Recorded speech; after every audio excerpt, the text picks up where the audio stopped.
So the U.S. economy is huffing and puffing. Jobs and businesses are at risk for countless Americans across the country. Interest rates, energy prices, food still very uncomfortably high. And with just 32 days until the election, Kamala's plans for the economy are still kind of like nowhere to be found. Because when she's asked about it, she gives answers like this. What is your economic plan moving forward for people who are living paycheck to paycheck and struggling for groceries and rent and homeowners? So, look, I grew up, so my sister and I were raised by our mother. We lived for a long time in an apartment on top of a child care center. That child care center was actually owned by a woman who lived 2 doors down from us, Mrs. Shelton, who was, by all of our accounts and feelings, our second mother. She helped raise us. And so she was a small business owner. So I'll start with the small business, and congratulations on what you guys. That answer was as ridiculous as that guy's suit on the left there. Did you see that? All right, let's bring in our panel to react. Investigative columnist for the Daily Signal, Toni Kinnett, and also here, president of Strelmark Business Development Consultants, Hillary Fordich. So, actually, I mean, she's given some hints what her policies would be all about.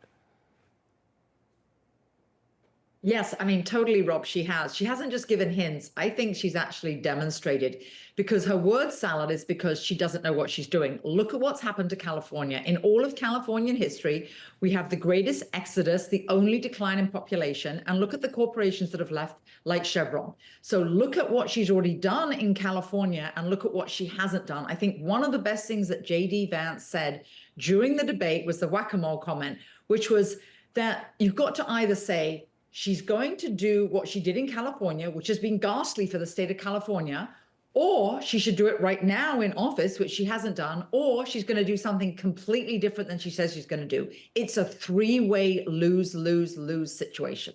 Yeah, or actually she will tell us what she's going to do. Go ahead, Kamala. Not everyone starts out from the same place. Some people start out on first base, some people start out on third base.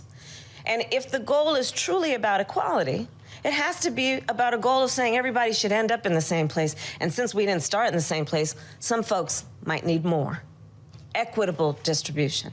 Giving resources based on equity, understanding that we fight for equality, but we also need to fight for equity, understanding not everyone starts out at the same place. When we talk about the work we are doing here together, it is recognizing that and being guided by this principle of what we must do in the spirit and in the interest of equity. Go ahead, Tony. It's all Rob, about equity. every time you play one of those clips, I feel my IQ dropping by a few additional points. I mean, hey, let's look at the individuals that she served with under the Biden administration. Biden was up in front of the press today when he was speaking in full sentences saying that she was responsible for everything. You've got Pete Buttigieg presiding over the most transportation disasters in our nation's history. That's an equity hire. You've got Janet Yellen, equity hire, presiding over transitory inflation. You've got Alejandro Mayorkas, equity hire, presiding over the worst border crisis in our nation's history. We can talk about every area of policy. And this is what Kamala's supposed to, as Biden says, take the pen boss and move forward. So you got word salads to cover it in front, horrible policy in the back end. I mean, this is an anti-advertisement, and it's somehow running as her entire image. I mean, I can't even fathom her being put in this position. And she's who they've put all the chips in on. It's incredible. It's all about vibe, baby, all about vibe. Hillary, you know, Americans they trust Trump more than Kamala to handle the economy. That's been consistent in the polling. What do you think would be the biggest difference between a Trump and Harris economy? Well, actually, I think it's night and day. I think it's the difference between attract business, understand business, and get more business. You always get less of anything that you tax. Former President Trump has talked about lowering the corporate tax rate, which would attract not only international investment, it would re-onshore American corporations that have left this country. 987 U.S. companies are headquartered in Ireland. They're not there because of the rain. They're there because of the lower corporate tax rate. So 1, lower the corporate tax rate. 2, no tax on tips. no tax for Social Security for the elderly. I think what he does is he understands the average person. So he's looking at both the lower end and the higher end, the corporate tax rate.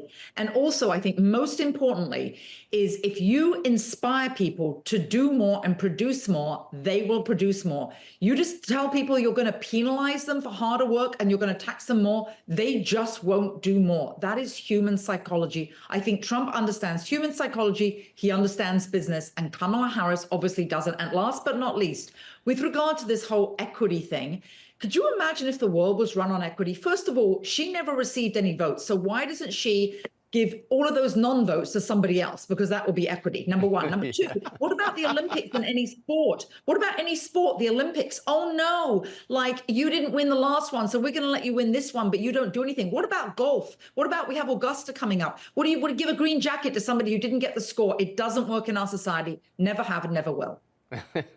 Good points, Hillary. Good points, Tony. Good to see you. Thank Thanks, you, Rob. Rob.